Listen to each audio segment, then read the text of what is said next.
গল্পের নাম তেঁতুলতলার ভুতুড়ে ছায়া।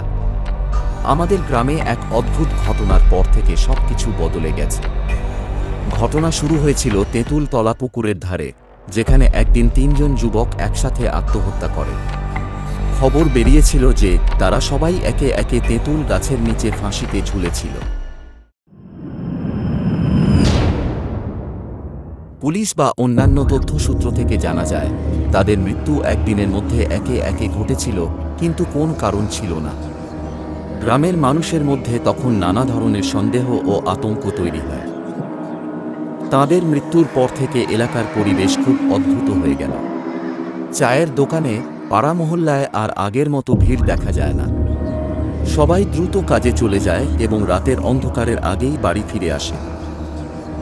কেউ কেউ বলতো তারা তেঁতুল গাছের নিচে রাতের সময় ঘুরে দেখেছে, আর সেখানে কালো ছায়া ঘুরে বেড়াত।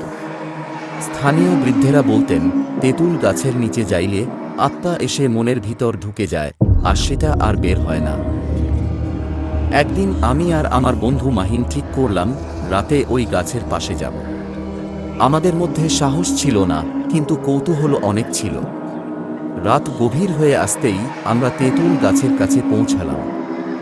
গাছের নিচে দাঁড়িয়ে আমরা কিছুক্ষণ কোনো শব্দ শুনলাম না, কিন্তু হঠাৎ এক অদ্ভুত শীতল হাওয়া আমাদের শরীরের মধ্যে প্রবাহিত হলো, আর তখনই আমরা দেখতে পেলাম গাছের নিচে কয়েকটি অদ্ভুত ছায়া, যেন কেউ আমাদের দিকে এগিয়ে আসছিল।